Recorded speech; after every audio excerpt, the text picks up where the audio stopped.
أعوذ بالله من الشيطان الرجيم.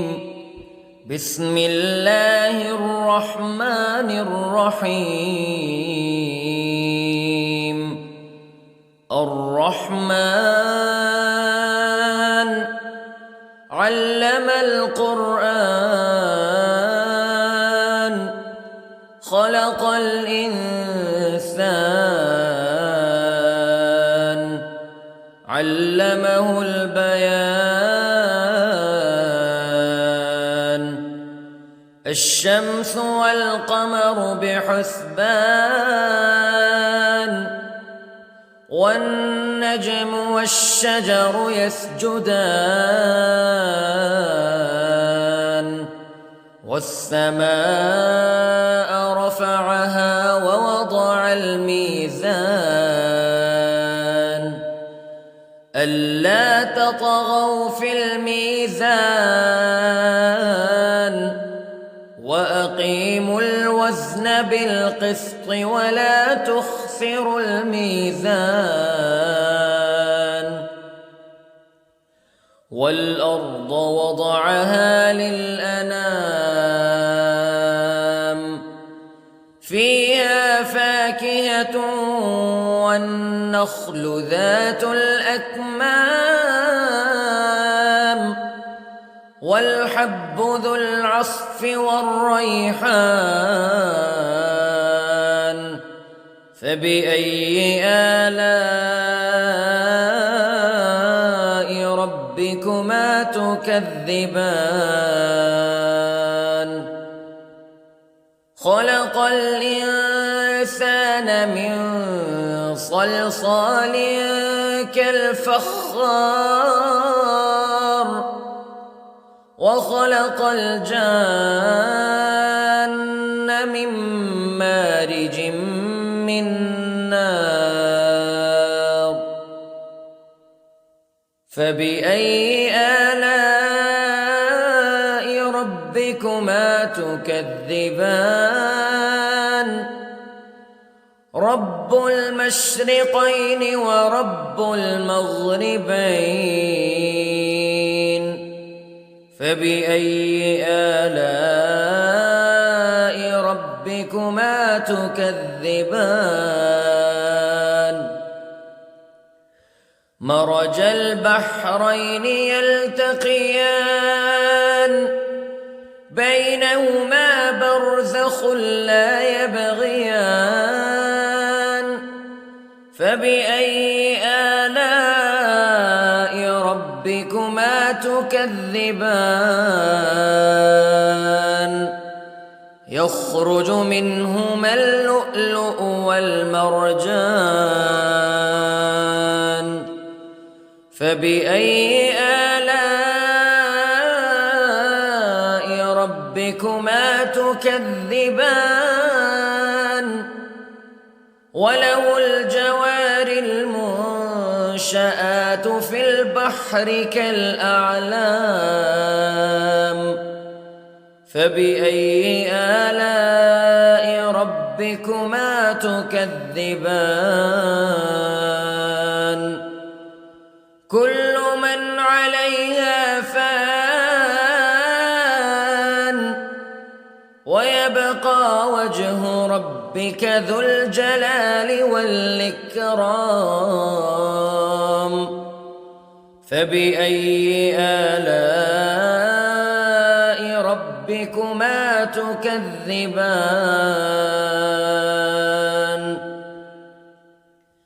يسأله من في السماوات والأرض كل يوم هو في شأن فبأي آلاء ربكما تكذبان. سنفرغ لكم أيها الثقلان فبأي آلاء ربكما تكذبان.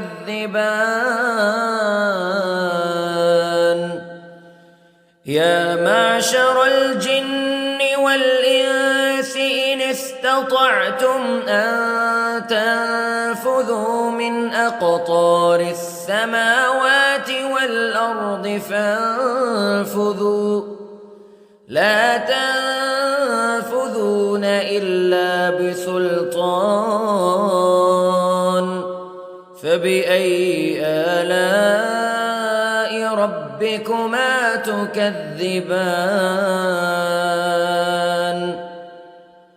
يرسل عليكما شواظ من نار ونحاس فلا تنتصران فبأي آلاء ربكما تكذبان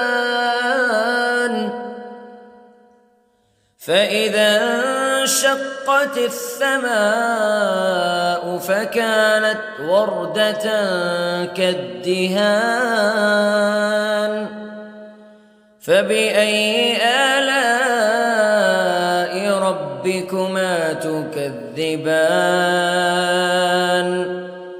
فيومئذ لا يسأل عن ذنبه إنس ولا جان فبأي آلاء ربكما تكذبان يعرف المجرمون بسيماهم فيؤخذ بالنواصي والأقدام فبأي آلاء ربكما تكذبان هذه جهنم التي يكذب بها المجرمون يطوفون بينها وبين حميم آن فبأي آلاء ربكما تكذبان ولمن خاف مقام ربه جنتان فبأي آلاء ربكما تكذبان ذواتا أفنان فبأي آلاء ربكما تكذبان فيهما عينان تجريان فبأي آلاء ربكما تكذبان فيهما من كل فاكهة زوجان فبأي آلاء ربكما تكذبان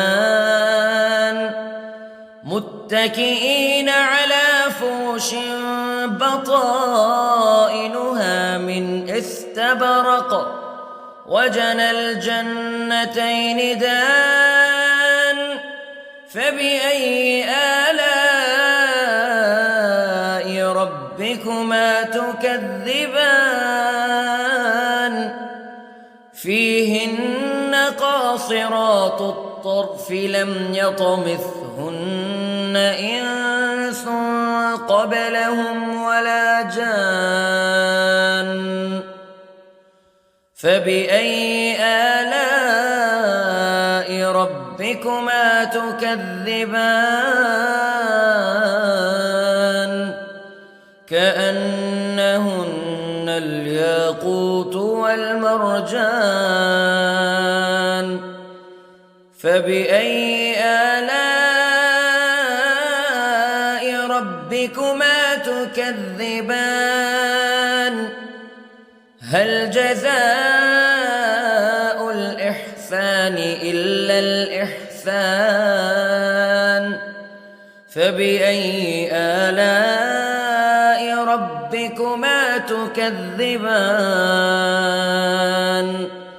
ومن دونهما جنتان فبأي آلاء ربكما تكذبان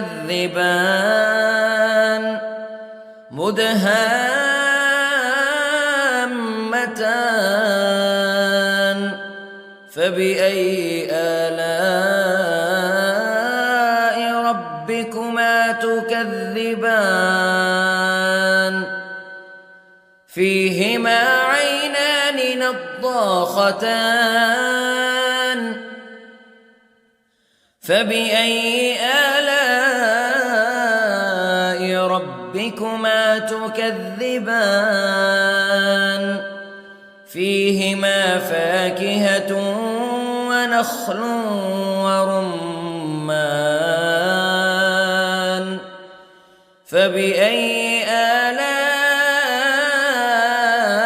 ربكما تكذبان فيهن خيرات حسان فبأي آلاء ربكما تكذبان حور مقصورات في الخيام فبأي آلاء ربكما تكذبان لم يطمثهن إنس قبلهم ولا جان فبأي آلاء ربكما تكذبان متكئين على رفرف خضر وعبقري حسان فبأي آلاء ربكما تكذبان تبارك اسم ربك ذي الجلال والإكرام